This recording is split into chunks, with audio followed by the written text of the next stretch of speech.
Բարերեկո Life News կայքի հարգելի հետևորդներ։ Այսօր մեր հյուրը լույս տեղեկատվական վերլուծական կենտրոնի ղեկավար Հայկ Այվազյանն է։ Բարերեկո, պարոն Այվազյան։ Բարև։ Վերջերս մի քննարկում էր եղել, որի մասնակցել էր նաև ազգային ժողովի պատգամավոր Մարիա Կարապետյանը, եւ այդ քննարկման ընթացքում խոսք էր գնացել մեր դպրոցներում, հանրաքրթական դպրոցներում մշակութային մարդաբանություն, այդ առարկայի ներդրման, այդ առարկայի վերաբերյալ ընդհանրապես, որում պետք է ներառվեն սեռական դաստիարակության, գենդերային հավասարության, հանդուրժողականության, ուսուցման, խտրականության, բացառման, այսպիսի ինչ-որ գաղափարներ։ Դուք ձեր Facebook-յան էջում արդեն արձագանքել եք այս քննարկմանը եւ թերևս ճիշտ կլինի սկսել նրանից, թե ինչ է ասել գենդերային հավասարություն, որտեղ կարծես թե շփոթ կա, մարդիկ դա ճիշտ չեն հասկանում։ Ընտրեմ նախ բացատրեք, թե ինչ է ասել գենդերային հավասարություն, որ ուզում են ներդնել մեր դպրոցներում եւ ուսուցանել մատաղ սերնդին։ Ուրեմն նախ ասեմ, որ գենդերը կոչվում է սոցիալական սեռ, այսինքն սեռ, որը ոչ թե բնատուր է, այլ ինչ-ինչ հանգամանքներից ելնելով մարդու կողմից կառուցված։ Այսինքն մարդը ասում է, ես ինձ, մարդու կողմից ընտրված եւ այսպես ասած կառուցված, որը որ նաեւ կարող է դրսի ազդեցությունների շնորհիվ կամ հետևանքով ավելի ճիշտ մարդու մոտ ձևավորվի, որ ես պատկանում այս կամ այն սեռին կամ սեռերի, այսպես ասենք, խառնուրդին։ Այդ ազդեցությունների թվում նաև հորմոնալ պրեպարատների ներարկումն է վաղ տարիքում։ Ու քարոզչությունն է, այո, նաև եթե օվերտոնի պատուհանի գործարկումը, ուրեմն գիտակցության վրա ազդել է, եթե անձը զոհ է դառնում այդ քարոզչությանը եւ որոշում է, որ օրինակ բժշկական միջամտության միջոցով արդեն ֆիզիկապես պետք է սեռը փոխի, դա այդ ամեն ինչը մտնում է այդ գենդերի մեջ։ Այսինքն գենդերը դա սեռն է սոցիալական, որը կարող է չհամապատասխանել մարդու բնատուր սեռի հետ։ Կամ կենսաբանական։ Այս ձևակերպումը գենդերային ինքնություն կա Եվրամիության, Եվրախորհրդի, ՄԱԿ-ի բազմաթիվ փաստաթղթերում։ Իսկն անհերքելի է։ Այո, այն կա նաև Ստամբուլյան կոնվենցիայով եւ այն ուղղակիորեն կապված է այլ գենդերային ինքնություն ունեցող կամ սեռական կողմնորոշում ունեցող անձանց հետ, այսինքն սեռափող, տրանսգենդեր, տրանսեքսուալ եւ միասեռական անձանց հետ։ Դե համար պաշտոնապես չի տրված կանանց եւ տղամարդկանց հավասարություն ձևակերպում, այլ գենդերային հավասարություն, որը մանիպուլյատորները փորձ են անում ներկայացնել, իբրև թե կանանց եւ տղամարդկանց հավասարության մասին է խոսքը, այսինքն ով ավատ բան ասում էլի, տեսեք, մենք լավ բան ենք ուզում, բայց մոլորեցնելով, խապելով ժողովրդին։ Ու ես հիշեցնեմ, որ երբ որ 2013 թվականին ընդունվեց այսպես կոչված գենդերային օրենքը, որը կոչվում էր կանանց եւ տղամարդկանց հավասար հնարավորությունների եւ հավասար իրավունքների ապահովման մասին օրենք, դրա մեջ գենդերային սահմանվեց հետեւյալ կերպ,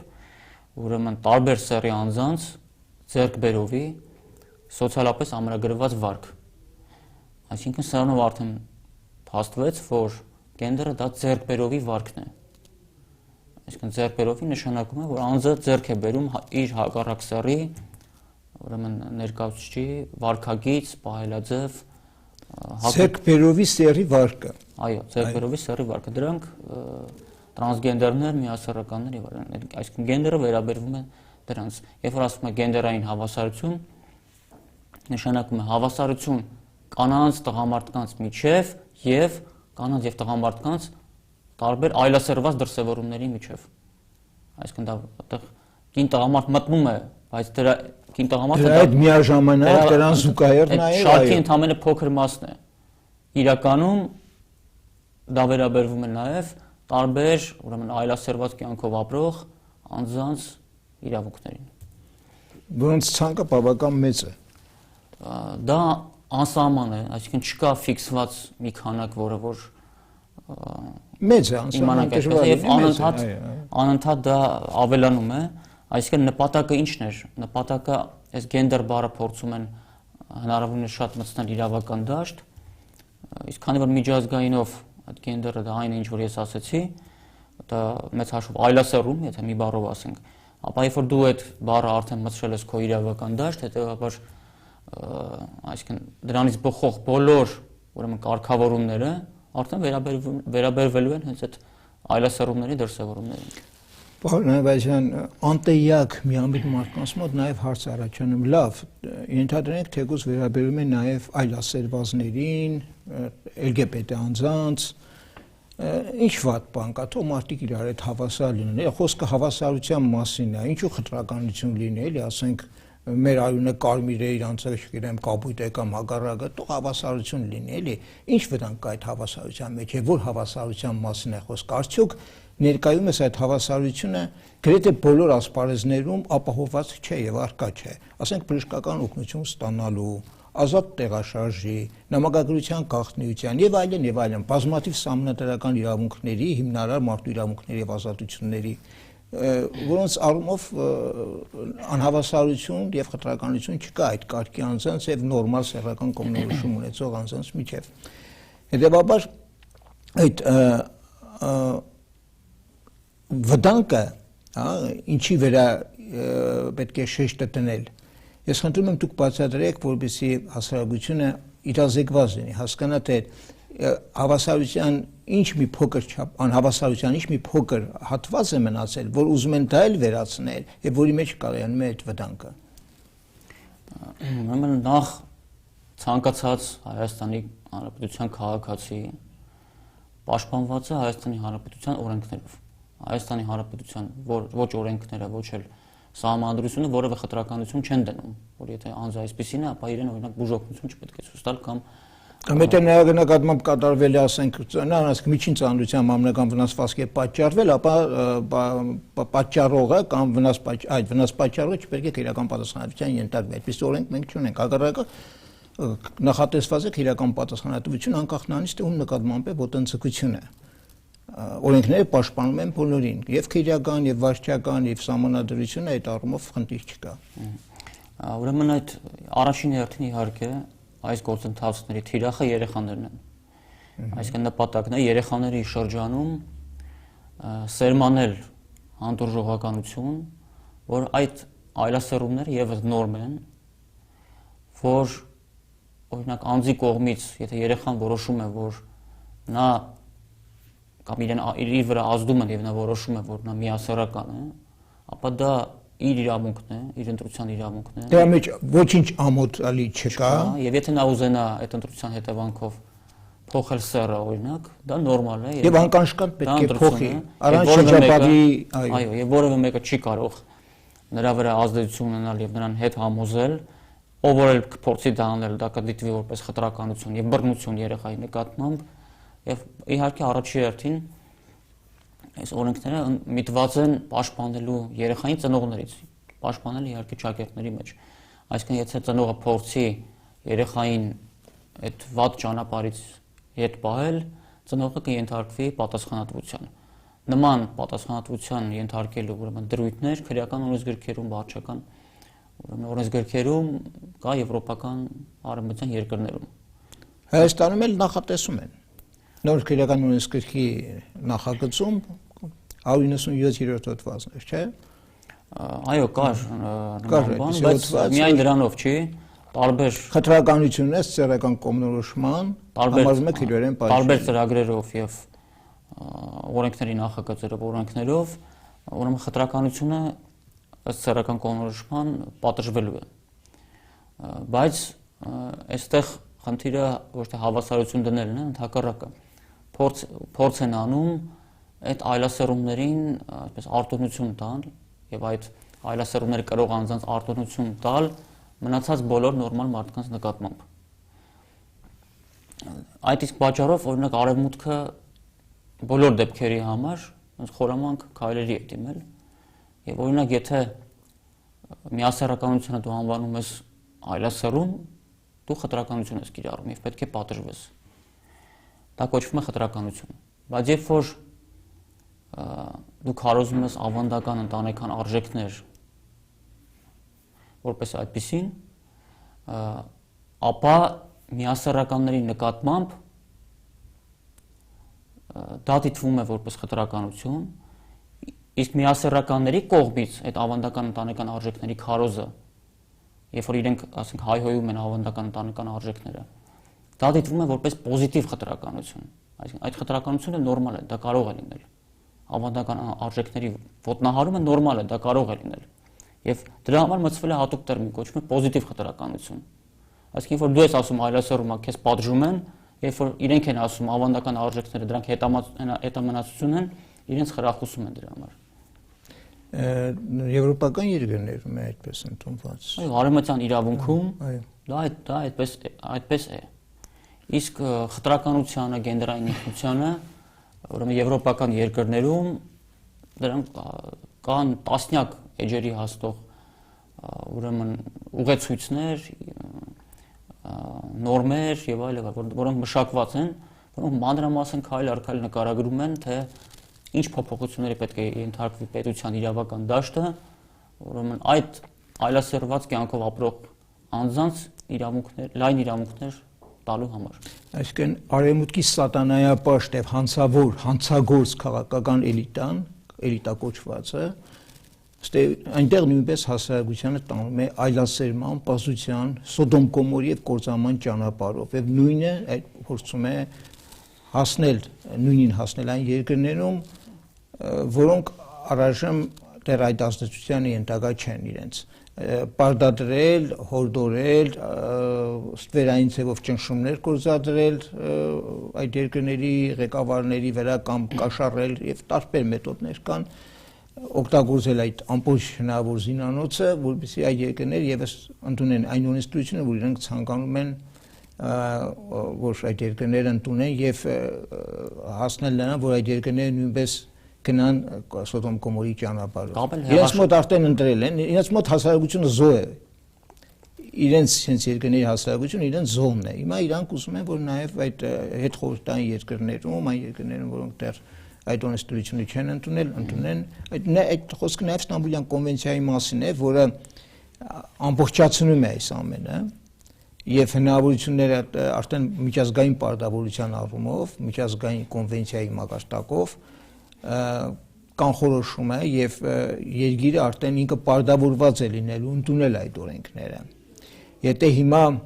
դեռ պարտավորված չէ, Ստամբուլյան կոնվենցիայի վավերացումից հետո ուղղակի պարտավորված է լինելու ընդունել։ Սա է վտանգը, չէ՞։ Այո, նաեւ ավելացնեմ, որ ոչ միայն ճնշումների միջոցով, այլ նաեւ հեղաշրջումներ են անում, իշխանության են բերում իրենց կամակատարներին 100%-ով։ Որ դեպքում որ ճնշումը չի ստացվում կամ ամբողջությամբ չի ստացվում։ Օրինակ այս Ստամբուլյան կոնվենցիայի հետ կապված նախկին իշխանությունների նկատմամբ եղավ ճնշում, եղավ ներքին,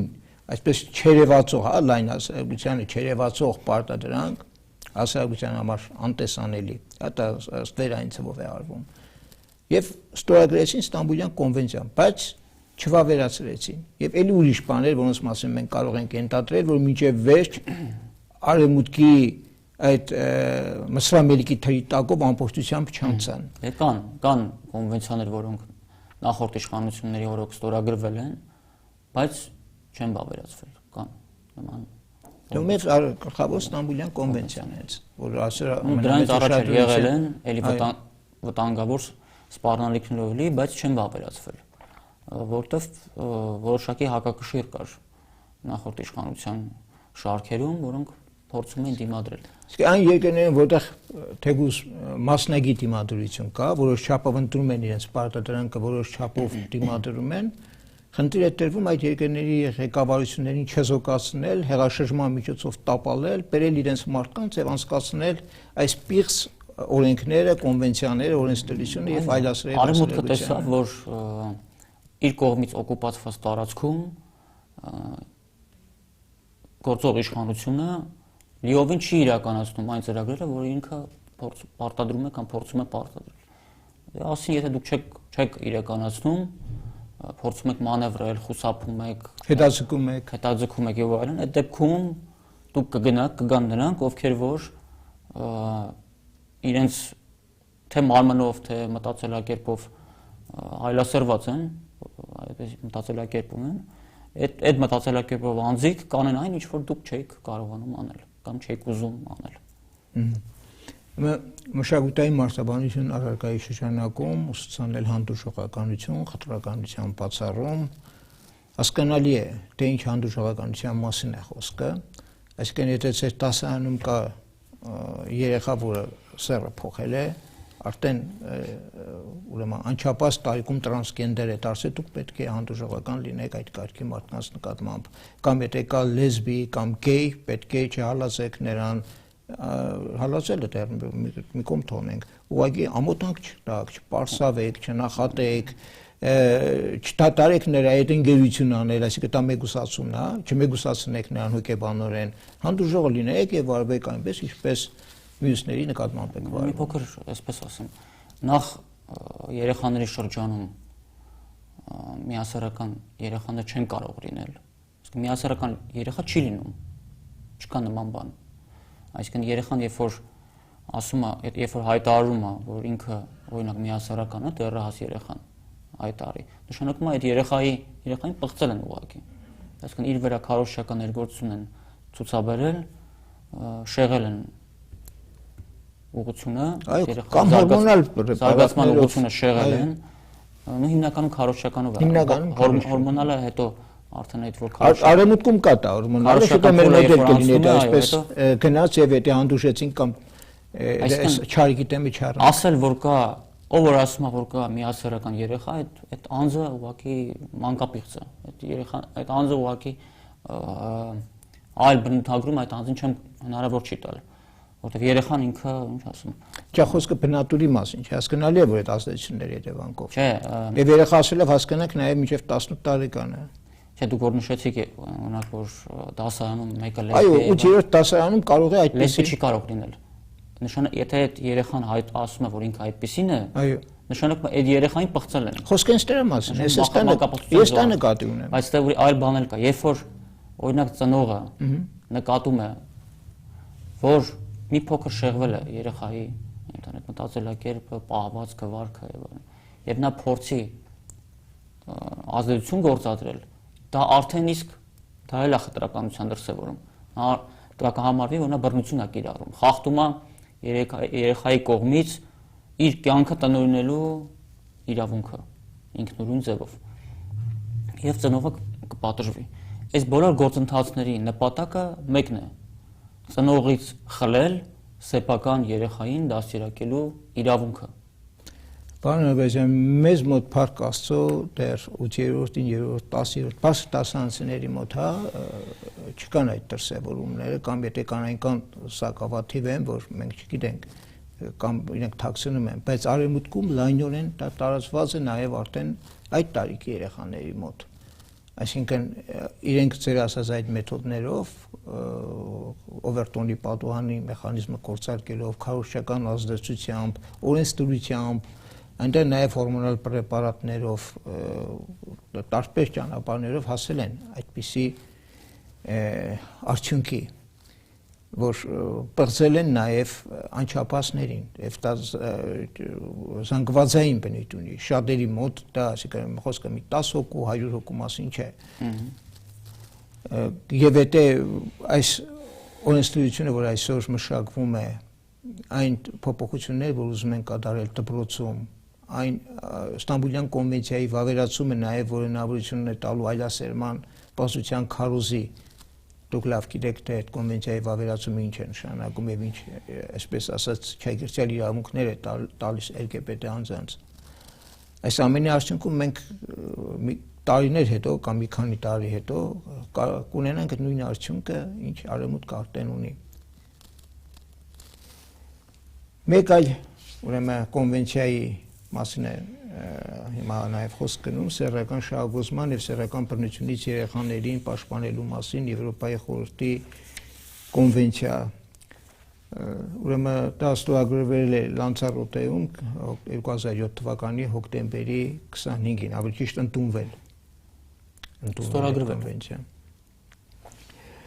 Հիմա այդ կոնվենցիան, չէ, դա ընդունման ամսաթիվն է, ոչ թե Հայաստանի կողմից ստորագրման։ Կոնվենցիան ասպարեզ է եկել 2007 թվականին։ Եվ հիմա կառավարությունը այս կոնվենցիան վավերացնելու նպատակով ներկայացրել էր Սահմանադրական դատարան, վերջերս գիտեք, եւ Սահմանադրական դատարանը վերադարձրեց կոնվենցիան կառավարությանը, պատճառաբանելով, որ կոնվենցիայում կան թարգմանական, էական անճշտություններ, էական բնույթի լուրջ անճշտություններ եւ փաստորեն չանդրադարձավ այն խնդրին, թե այս կոնվենցիան համապատասխանում է արդյոք Հայաստանի Հանրապետության Սահմանադրությանը, թե չի համապատասխանում։ Այս կոնվենցիան նույնպես ինչ-ինչ վտանգներ է պարունակում, խնդրի մանրամասն եք դուք ուսումնասիրել եք ըստ ուրեմն կոնվենցիան կոչվում է սեռական շահագործումից եւ սեռական պատմությունից երեխաներին պաշտպանելու մասին Եվրոպայի խորհրդի կոնվենցիան։ Այս իհարկե այս վերնագիրը քող է իրական նպատակները քողարկելու համար։ Ես այս կոնվենցիան անվանում եմ երեխաներին պղծելու մասին կոնվենցիա։ Ուրեմն կոնվենցիայի երկրորդ հոդվածում սահմանվում է խտրականության արգելք եւ նշվում է, որ զոհերի պաշտպանությունը, իսկ զոհերը տվյալ դեպքում երեխաներն են, եթե այս կոնվենցիայի ուրեմն իբր երեխաներն են գտնվում կոնվենցիայի պաշտպանության տակ, հետեւաբար զոհերն էլ կոնվենցիայի տեսանկյունից երեխաներն են։ Ասում են զոհերի պաշտպանությունը պետք է ուրեմն իրականացվի առանց խտրականության։ Թվարկում է գնում եւ այդ թվարկումների մեջ կա սեռական կողմնորոշումը։ Այսինքն կոնվենցիայի հեղինակները ուզում են ասել, որ գոյություն կան այլ սեռական կողմնորոշում ունեցող երեխաներ։ Ես արդեն ասացի, որ նման բանդում կարող է անել միայն մանկապիղծը, այսինքն որը նպատակ ունի երեխային քարոզի միջոցով պղծել եւ երեխայի մոտ գիտակցության մեջ սերմանել, որ այլասեռումները եւս նորմ են եւ եթե դու ուզենաս ընտրես այդ կյանքը, դու կարող ես ընտրել եւ դա քո իրավունքն է եւ որևէ վատ բան դրա մեջ չկա։ Սա ուղղակի մանկապղծություն է, այլ անուն սրան տալ հնարավոր չի։ Իսկ արդեն կոնվենցիայի նույն կոնվենցիայի 6-րդ հոդվածում նշվում է, որ դպրոցական ծրագրերում պետք է ներառվեն ուրեմն սեռական դաստիարակության ծրագրեր, իսկ սա նշանակում է, որ դպրոցներում պետք է մտցվեն ըստ եվրոպական արևմտյան ուրեմն երկրների մեր դպրոցներում պետք է մտցվեն ծրագրեր, որոնք հենց կսերմանեն երեխաների շրջանում ուրեմն հանդուրժողականություն այդ այլասեռումների նկատմամբ եւ կբացատրեն, որ դա այդ այլասեռումները ընտրելու իրավունքը ձեր իրավունքն է, որևէ մեկը չի կարող այդ իրավունքը սահմանափակել եւ իհարկե առաջին հերթին սա ուղղված է ծնողների դեմ։ Առաջին հերթին իհարկե ծնողները։ Այսինքն խլում են դաստիարակելու իրավունքը ծնողից եւ հանձնում են ուրեմն համապատասխան ՀԿ-ներին։ Ես այս դուք էլ նշեցիք, ես վերջերս էլ հաղորդում եղավ, երբ որ այդ LGBT, այսպես կոչված ներկայացուցիչներից մեկը եւ իմ քայլը դաշինքից պատգամավոր Մարիա Կարապետյանն քննարկում էին դպրոցական ծրագրերում միասեռականության եւ գենդերային ինքնության մասին դասընթացներ մտցնելու հարցը։ Մարիա Կարապետյանը հայտնի է իր նա այսպես ես ասում ադրբեջանասիրությամբ եւ մեր մոտ փաստորեն ադրբեջանասերների եւ պղծությունների քարոզիչների այսպես դրսևորումները մարմնավորվել են միևնույն անձանց մեջ։ Ոնց նայում ենք նրանք ովքեր որ ադրբեջանաթրքասիրություն են քարոզում, իրենք միաժամանակ քարոզում են նաեւ այս այլասեռումները։ Եվ այո, հիմա արդեն քննարկվում է դպրոցներում այս այլասեռումների մտցման հարցը։ Որպեսզի ասենք հոմոսեքսուալությանը որպես նորմալ սեռական կողմնորոշում, այդպես վերաբերվեն համարեն եւ նման բնույթի այլ ասենք հանդուրժողականության դրսևորումներ։ Որպեսզի տպավորություն չառաջանա, թե մեր մոտ այդ օրենքները կարող են ընդունվել կամ չընդունվել, կամ դպրոցներում այդ ծրագրերը, առարկաները կարող են ներդրվել կամ չներդրվել։ Այսինքն, գիտեք, մարդկանց մոտ այն տպավորությունն է, հա, ես նաև անձնական զրույցների ժամանակ տարբեր մարդկանց հետ այդ տպավորությունը ստացել եմ իրենցից, որ իրենք թերագնահատում են վտանգը եւ իրենց թվում է, որ դեռ չի եղել, ինչու եք անհանգստանում կամ ինչու եք այդ մասին խոսում, չէ՞ որ կարող է եւ այդ առարկաները չներդրվեն, դեմ խոսք է գնում, քննարկում են, ինչ ա եղել, այնքան բան են քննարկում, կգա ժամանակ, նման բան մեր մոտ մեր երկրում չի կարող լինել, մենք ազգային պետություն ենք, ազգային ավանդական քրիստոնեական արժանապատվական ունեցող, հնարավոր չէ, որ այդպիսի բաներ այս իշխանությունները, դեպ շատերը Փաշինյանով այնքան են հիացած, որ կուրացած են ուղղակի եւ չեն պատկերացնում, թե ինչ գործընթացներ են հիմա ընթանում, սարկանում։ Այստեղ շատ կարևոր է նկատի ունենալ, որ կոնվենցիայի վավերացումը դա նշանակում է, որ անպայման այդ օրենքները պետք է ընդունվեն, անպայման դպրոցում դրանք այդ առարկաները պետք է ներդրվեն, որովհետև կոնվենցիայով երկիրը միջազգային մակարդակով պարտավորվում է դա անել։ Դրանից հետո այլևս այդ նահանջ չկա։ Կոնվենցիան ընդունեցիր, պարտավոր ես այդ քայլերը կատարել։ Եվ հիմա ես ուղղակի բառացի մի մեջբերում կատարեմ ուրեմն այդ հակիչ ասում է այդ կոնվենցիայի վերաբերյալ նաև Լանցարոտեի կոնվենցիա, Լանցարոտեի կոնվենցիայի ծեր նշած 6-րդ հոդվածից։ Յուրաքանչյուր կողմ պետք է ձեռնարկի անհրաժեշտ տոնեստերական կամ այլ միջոցառումներ ապահովելու համար, որպես երեխաները տարրական, այս բառը ես հատուկ շեշտում եմ, եւ միջնակարգ կրթություն ստանալու ժամանակ տեղեկանան սեռական շահագործման եւ սեռական բնության հետ կապված վտանգի հետ, եւ սխալ են թարգմանել, վտանգի մասին պետք է լինի։ Ուրեմն տարրական դպրոցում բացատրել ինչ է ուրեմն երեխային, երկրորդ դասարանցում, երրորդ դասարանցում ասենք, ինչ ոչ առաջի դասարանցում բացատրել, թե ինչ է ուրեմն սեռական շահագործումը, ինչ է սեռական բռնություն, այս երեխան տապես պատկերացում չունի դրանց մասին եւ իր մոտ բնական է հարցեր են առաջ գալու, դա ինչ բան է այդ սեռական շահագործումը, սեռական բռնությունը եւ ուսուցիչը պարտավորված է լինելու նրան բացատրել այնպիսի բաներ, որոնք այդ տարիքում երեխային տալ այդ տեղեկատվությունը ուղղակի հակացուցված է, չի կարելի, որտեղ երեխայի մոտ առաջանում է անառողջ սեռական հետաքրքրություն եւ որը այդ ճանապարհներից մեկն է այլասերման, ինչի մասին քիչ առաջ մենք խոսում ենք, որ դուք ասում եք քարոզչական արտաքին ազդեցություններով երեխայի միայն այդ ճանապարհով կարելի է այո դարձնել LGBT անձ եւ սա այսպիսի սեռական անառողջ հետաքրքրություն առաջացնելը վաղ տարիքում խստորեն հակացուցված է, որտեղ երեխան իր հոգեբանությամբ, գիտակցությամբ դեռ պատրաստ չէ այդ ամենը ընկալել եւ ճիշտ հասկանալ, բայց սա անտեսելով հենց գնում են այդ ճանապարհով։ Ոչ մի մարդ պատրաստ չի, ոչ մի երեխան, այդ պղծությունները ընկալել ոչ մի։ Իրենց պղծություն չեն սովորեցնում։ Իրենց բացատրում են ինչ է ասել սեռական շահագործում, սեռական բռնություն, բայց այդ դրանից պաշտպանվել։ Բայց այս հասկացնելու համար, բացատրելու համար երեխայի մոտ հարցեր են առաջանում եւ ուսուցիչը ինքը պետք է նաեւ այդ բաները էլ ասի, այդ տեղեկությունները էլ տալ, որպեսզի հասկանալի դառնա դա ինչ է։ Նպատակներից մեկը նաեւ երեխայի մոտ վաղ տարիքից հետաքրքրություն առաջացնել սեռական հարաբերությունների նկատմամբ։ Այսինքն անառողջ հետաքրքրություն այս դեպքում, քանի որ այդ տարիքի երեխաների պարագայում դա հակացուցված է։ Այստեղ չի կարող լինել խոսքը այն գիտելիքի տեղեկատվության մասին, որը մարդուն անհրաժեշտ է։ Այս տարիքում դա հակառակ արդյունքն է ունենալու։ Իսկն առաջացնելու է այո անբնական անառողջ հետաքրքրություն այդ տարիքին ոչ բնորոշ եւ այդ երեխան արդեն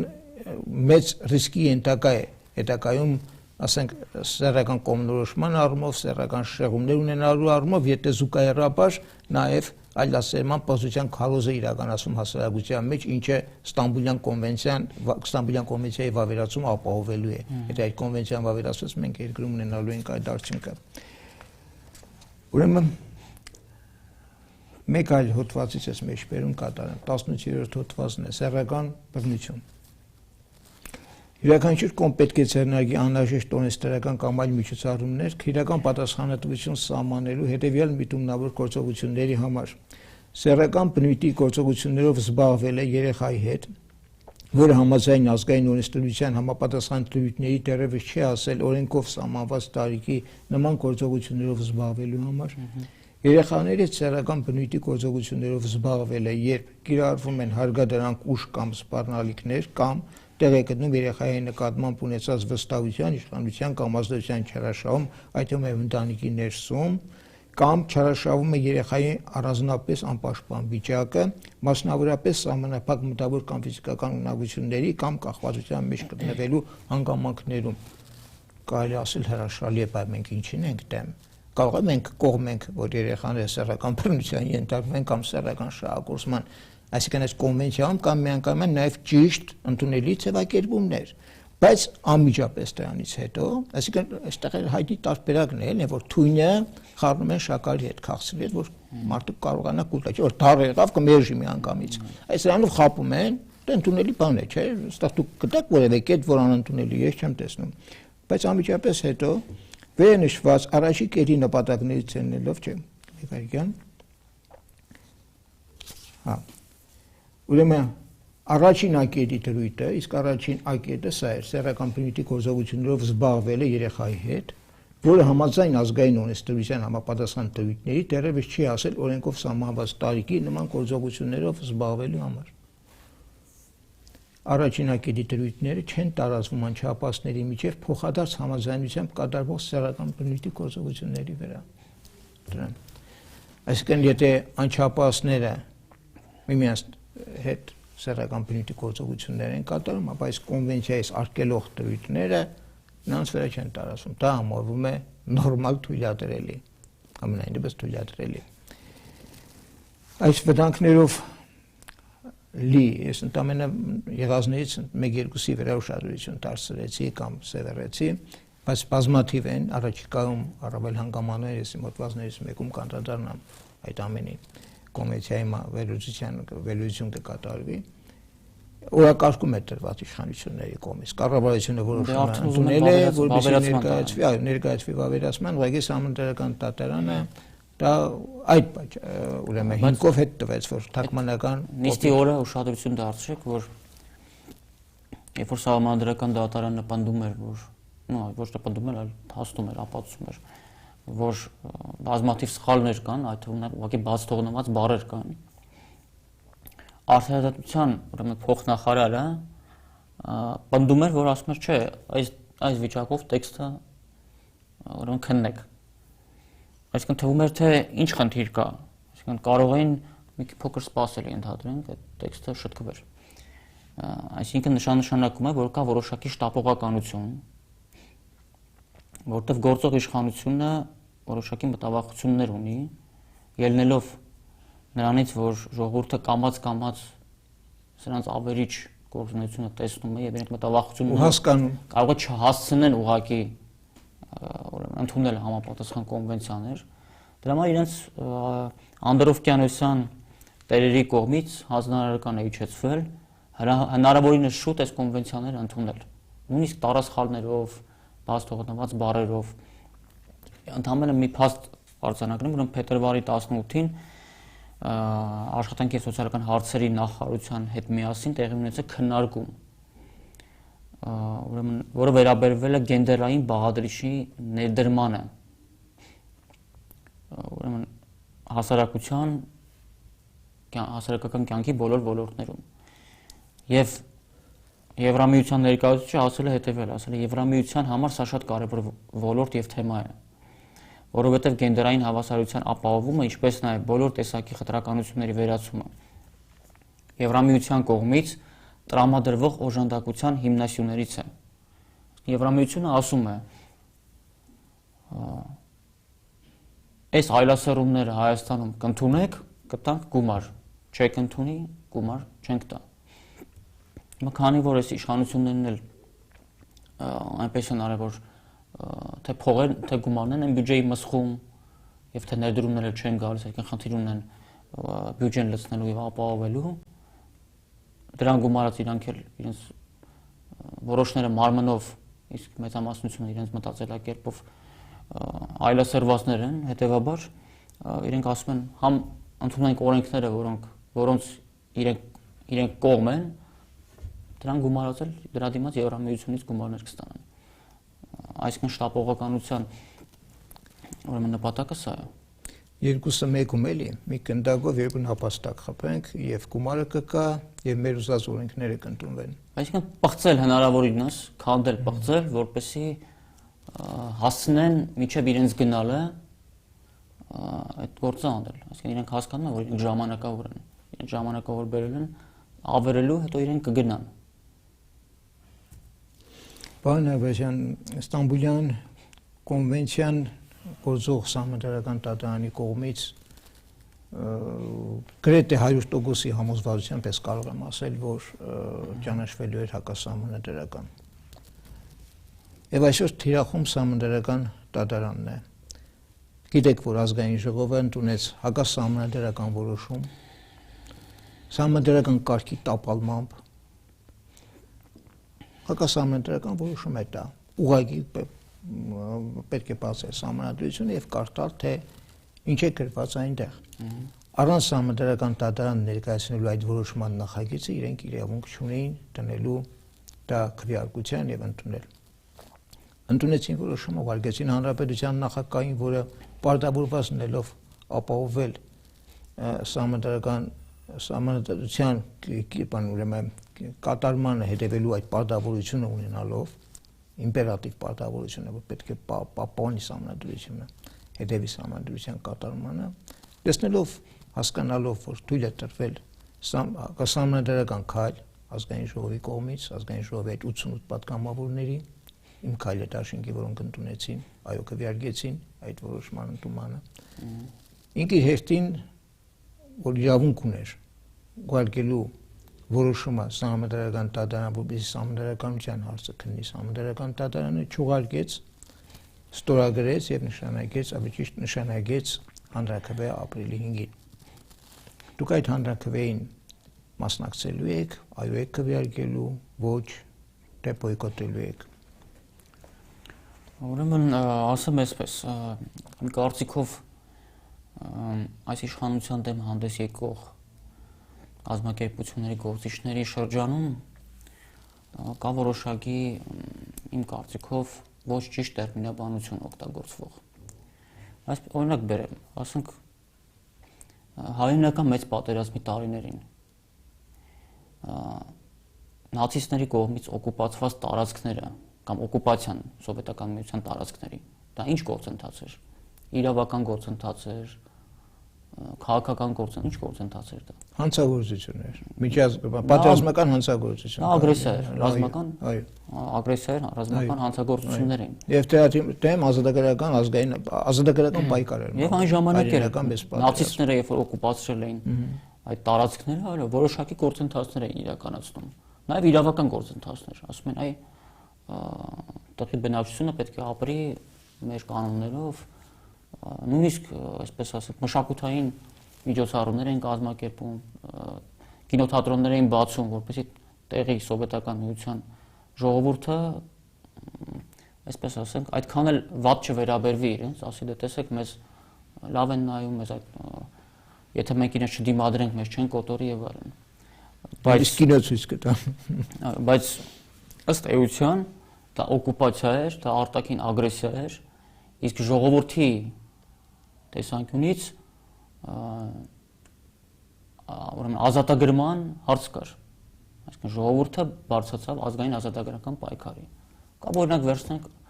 ուրեմն Օսմանյան կայսրությունում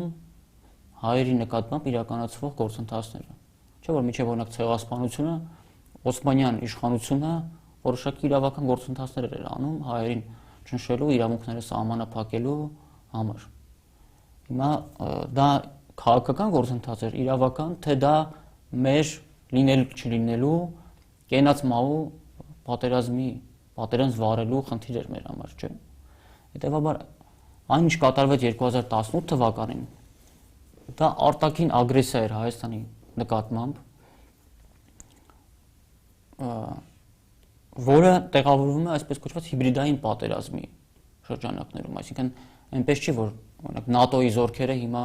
Երևանի փողոցներում պտտվում են, չկա, բայց սա պատերազմ է, այն ինչ կատարվում է Հայաստանի դեմ, սա պատերազմ է, սա արտաքին ագրեսիա է, եւ այն իշխանությունը, որը բերվեց,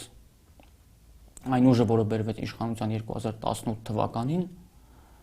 պարտավորված է, բերվել է, ուրեմն ագրեսորի շահերը սպասարկելու համար։ Հետևաբար իմ տեսանկյունից սրանք ռազմական հանցագործություններ են,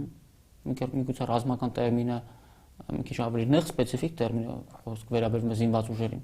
բայց ինքը ագրեսիա է տեղի ունեցել եւ այն գործընթացները, որ հիմա իրականացվում են, այդ ագրեսիայի շարունակությունն է։ Հետևաբար այս սահմանադրական փոփոխություններ եւ այլն, սա հայ ժողովրդի նկատմամբ արտաքին ագրեսիայի մի մաս է կազմում։ Սա իրավական հարց չի, որ մենք դրանք կամ չունենք, բնականաբար ես մերժելու եմ այս սահմանադրական այս հանրաքվեն, ես մերժում եմ։ Հիմա մերժելը, այսինքն ինչպես եք մերժելու։ Մերժումը ով ուզում է թող ոնց հասկանա, այսինքն ես մերժում եմ, չեմ մասնակցելու, մյուսը կարող է մերժել, եթե այնուամենայնիվ որոշի գնալ, մերժել ոչ ասելով։ Այսինքն արտաքին օկուպացիոն իշխանության կողմից եւ մեր թշնամիների պատվերը կատարող օկուպացիոն իշխանության կողմից իրականացվող ցանկացած գործընթաց դա ագրեսիա է մեր ժողովրդի նկատմամբ եւ սրա լուծումը մեկն է ազգային ազատագրական պայքար, ինչպես եղել է։ Պարոն Աբազյան, ասացիք, որ կամ բոյկոտելու եք չեք գնալու, դուք բոյկոտելու եք չեք գնալու, ուրիշները կարող են գնալ ոչ քվեարկել, բայց ինչու ոչ քվեարկել կամ ինչու բոյկոտել։ Բոյկոտի իմաստը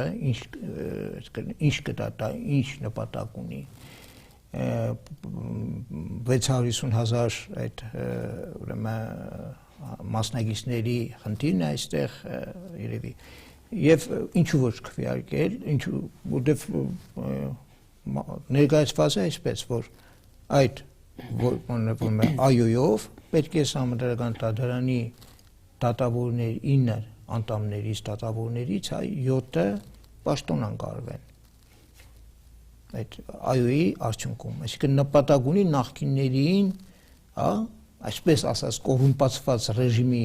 ներկայացուցիչներին պաշտոնանք անել, բայց իրանք կոռումպացված չեն։ Եվ շատերի մոտ հարց է առաջանում, թե իրոք ինչու ոչ քվեարկենք, այդ ամենը այս խնդիրն է, որ պետք է սահմանադրական դատարանի 7 դատավորներ պաշտոնից հեռացվեն, թող հեռացվեն տեղերը նոր մարդիկ կան, լավ աշխատեն, մեր երկիրը ծաղի, պատվաճի եւ այլն։ Ով է, Վահե Գրիգորյանը, անբարո Վահե Գրիգորյանը, որը եվրոպական դատարաններում Ադրբեջանի դեմ նյութեր կան, Ադրբեջանի դեմ գործերում միտումնավոր պարտության էր տանում։ Այդ Վահե Գրիգորյանն է։ Նոր նշանակված անդամներից է ինքը սահմանադրական դատարանի։ Եթե ինքը պետք է լինի որոշողը եւ իր նման մարդիկ մեր օրենքների կամ միջազգային պարտավորությունների սահմանադրականություն ստուգելու նպատակով ու պարզ է արդեն ինչին են տանում։ Չէ, այստեղ խնդիրը այդ մարդկանց հեռացնելն է որպես նախկին վարչակարգի ներկայացուցիչներ, թե ճանապարհ հարթելն է Ստամբուլյան կոնվենցիայի այս նոր որ նշեցինք երեխաների սեռական բռնության դեմ պայքարի այս կոնվենցիայի վավերացման համար ճանապարհ հարթել։ Ոչ դա չի, ուրեմն ներկայիս իշխանությունը իրականացնում է հայ ժողովրդի հայրենազրկման եւ պղծման արտաքին քաղաքական պատվեր։ Այդ արտաքին քաղաքական պատվերը իր ավարտին հասցնելու համար այսօր կա խանգարող գործոն։ Դա սահմանադրական դատարանի ներկայիս կազմն է։ Որը հենց արկելք է այս կոնվենցիաների։ Մենք տեսնում ենք ինչ Ստամբուլյան, Լանցարոտեի, ոչ միայն դա, նաև Արցախի հարցում տեսնում ենք ինչ գործընթացներ են ընթանում եւ այս այլասերումների ընդունման հարցում ինչ գործընթացներ են ընթանում։ Այսինքն վաղը որևէ մեկը չզարմանա, եթե այոյի կողմնակիցներին, վարչապետին, իշխող վարչակարգին հաջողվեց իրենց այոն անցկացնել, то որևէ մեկը չզարմանա հետո, որ նոր կազմը սահմանադրական դատարանի կվավերացնի Ստամբուլյան կոնվենցիան եւ Լանցարոտեի կոնվենցիան, այլ կոնվենցիաներ, ինչպես նաեւ Արցախի հարցում արդեն միանգամայն կանխատեսելի դիրքորոշում կդրսևորի։ Խնդրեմ, պարոն Աբազյան, շարունակեք ձեր միտքը։ Միտքս ավարտեցի այն առումով, որ այո, սահմանադրական դատարանը որպես կառույց եւ իր անդամները այս պահին խոչընդոտ են հանդիսանում, ուրեմն Միացյալ Նահանգների ծրագրերի իրագործման աշխարհաքաղաքական շահերի ուրեմն իրագործման ճանապարհին։ Եվ դրա համար խնդիր է դրված, որ ամեն գնով, ցանկացած գնով, այդ թվում նաեւ եվրոպական կառույցների ուրեմն աչքերում խոցելի դառնալու գնով սահմանադրական դատարանի ներկայիս կազմին ուղարկել Հակասահմանադրական ճանապարհով նույնիսկ այդ գնով, այո։ Դե որովհետև այդպես է։ Եթե Միացյալ Նահանգները կարող են առանց ՄԱԿ-ի անվտանգության խորհրդի սանկցիայի պետություն ոչնչացնել, իրենց համար ինչ խնդրեմ կա, ասենք մի փոքր Հայաստանում մի սահմանադրական դատարան հակասահմանադրական ճանապարհով վերցնել։ Ոչ մի։ Որևէ խնդիր չկա։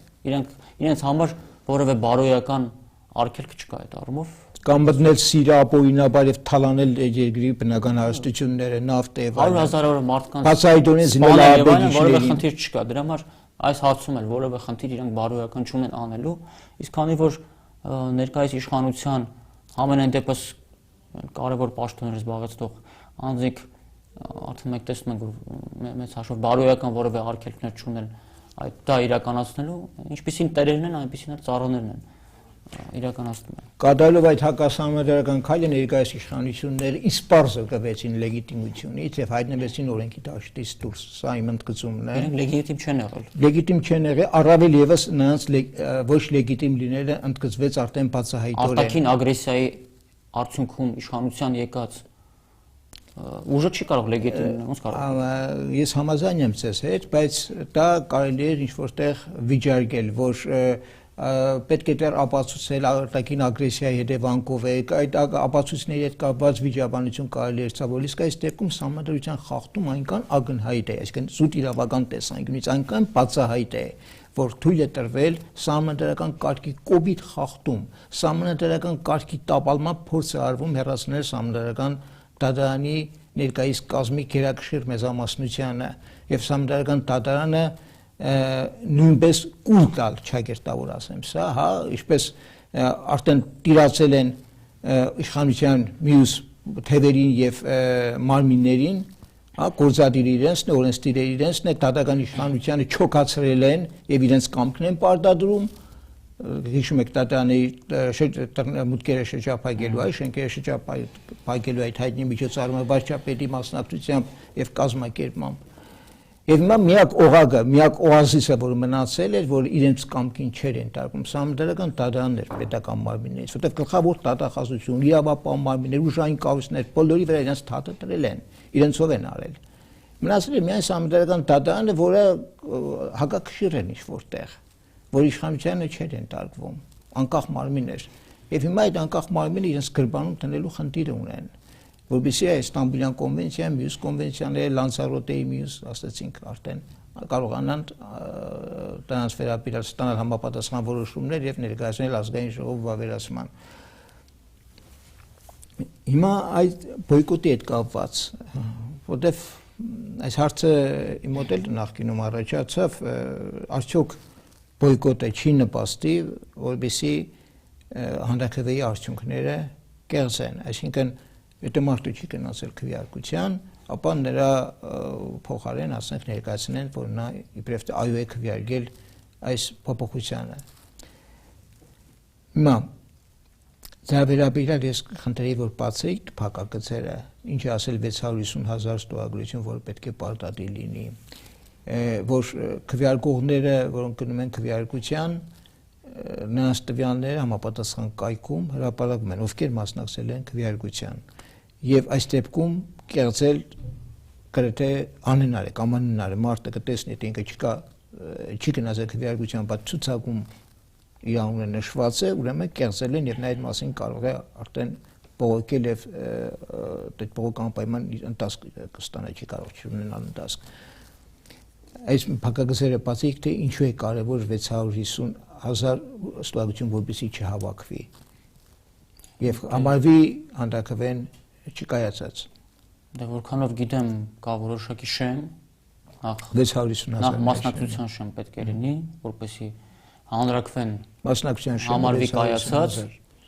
եւ բնականաբար այո ասածների թիվը էլի պետք է ինչ-որ շեմից բարձր լինի, որպեսզի այդ այո մեծամասնությունն կայացած հանրաքվեի պայմաններում որոշումը ընդունված համարվի։ Բայց ես նորից եմ ասում, եթե Օսմանյան կայսրությունում հայերի նկատմամբ որոշակի իրավական գործընթացներ են ընթանում հայերի դեմ, մեր օկուպացված հայրենիքի տարածքում թշնամու կողմից, որոշակի իրավական գործընթացներ կամ թշնամու կամակատարների կողմից։ Բայց մասնակցես չմասնակցես, դա մեծ հաշվով էական նշանակություն չի ունենում, որովհետև էական նշանակություն կունենա այն ժամանակ, երբ որ ժողովուրդը ոտքի ելնի ազգային ազատագրական պայքարի եւ այդ թշնամու եւ իր կամակատարներին իշխանությունից հեռացնի։ Ես անձամբ այս հանրաքվեն չեմ մասնակցելու, մերժում եմ այս մասնակցությունը, որովհետև օտարերկրյա օկուպացիոն իշխանության կողմից կազմակերպված որևէ գործընթացին ես մասնակից չեմ ուզում լինել։ Այսինքն այս իշխանությունը չի հանգստանա, մինչև որ չկատարի իր տերերի պատվերը, քաղաքական պատվերը արտաքին, հայրենազրկել, Արցախի հարցում տեսնում ենք, եւ պղծել։ Եթե դուք ես նման մտածող մարդիկ չմասնակցեն հանրաքվեին բոյկոտեն եւ 650,000 այդ շեմը մասնակիցների չապահովվի, հանրաքվեն համարվելու է չկայացած։ Չի կարողանա։ Հիմա այս դեպքում իրեն կարող են ինչ-որ բան կեղծել, որտեղ միևնույնն է հրապարակվում է ցուցակը, ով մասնակցում է հանրաքվեին, նրան ցուցակները կայքում հրապարակվում են։ Կարող է, ինչ չեն կարող։ Ինչպես։ Օրինակ, կարող եք բացատրել, ինչպես պետք է կիազենը, երբ չեմ գնացել քվեարկության բոյկոտել եմ, եւ բացում եմ կայքը, տեսնում եմ իմ անազգանունը, իմ տվյալները գրված են, որ ես իբր մասնակցել եմ։ Ուրեմն եթե չգնալը լինի մասսայական, խոսքը հենց դրա մասին։ Եթե մասսայական լինի, ապա դժվար կլինի։ Հենց խոսքը դրա մասին է, ինչին պետք է մեր հասարակությունը գնա հասկանալով, որ Ստամբուլյան կոնվենցիայի վավերացումը հաջորդ քայլն է լինելու այս հանրաքվեից հետո, եթե այո քվեարկեն կամ հանրաքվեն կայանա եւ եթե հանրաքվեն կայացավ, պարզ է թե ինչ է լինելու։ Ես ամենևին միամիտ մարդկանցից չեմ, որոնք կարծում են թե այս իշխանությունները ունակ չեն կեղծելու կամ չեն գնա այդ քայլին հանրաքվեի արդյունքները։ Այսինքն չեն վերցնի ոչ քվեաթերթիկները այո այդտեղ տնի։ Իսկ ով է ասում որ չեն անի։ Այդ իրենք որ ասում էին նախորդներ ընդրության արդյունքները կեղծել են, իրանք չեն կեղծելու։ Սուրբ են, բացայց ստում են, պաշտոնապես են ստում։ Պաշտոնական մարմինները թույլ են տալիս պետական, պաշտոնեական կեղծիք են թույլ տալիս։ Եվ այս մասին հրապարակում են զանգվածային լրատվամիջոցները, զրո արձագանք, փոխանակ իրական գործեր հարուցելու, ծառայական քննություններ նշանակելու։ Այնպես որ միայն, չգիտեմ, մշուշված գիտակցությամբ, թավշե հեղափոխության էրֆորիայից մթագնված ուղեղներով մարդիկ կարող են մտածել, թե մենք ապրում ենք մի երկրում, որը արդեն զերծ է կոռուպցիայից, որտեղ օրինականությունն է, տեր ու տնօրեն է երկրում եւ այդ արդյունքները հանրաքվեի չեն կեղծվելու։ Հնարավորության դեպքում ունակ են կեղծելու եւ ես կարծում եմ հենց կկեղծեն։ Բայց եթե մարդիկ զանգվածաբար բոյկոտեն ու չգնան հանրաքվեի, 650,000 մասնակցի այդ շեմը չապահովի, ապա հանրաքվեն կամարվի չկայացած եւ այս դեպքում ոչինչ չեն կարողանալ։ Չեն կարող այն մարդու տվյալները, որը չի մասնակցել հանրաքվեին, ներկայացնել իբրև հանրաքվեի մասնակցած, որովհետև եթե ներկայացրեցին կայքում տվյալները պարտավոր են հրապարակելու են։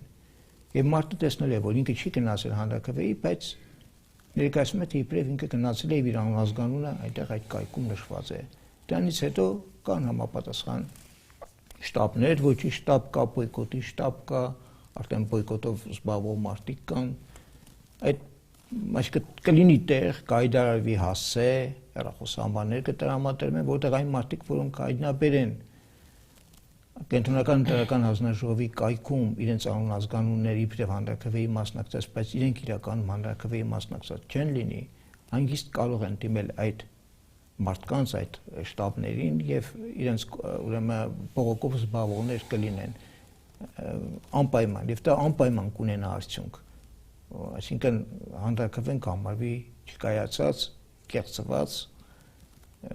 եթե այդպիսի իհարկե դրսևորումներ լինեն, երբ որ մարդը չի գնացել հանրաքվեի, բայց ներկայացվում է թե իբրև գնացել է։ Այնպես որ այսօր առաջնայինը դառնում է բոյկոտելը, չմասնակցել հանրաքվեին եւ 650,000 մասնակցի այդ շեմը չապահովելը։ դրանից հետո համարեք, որ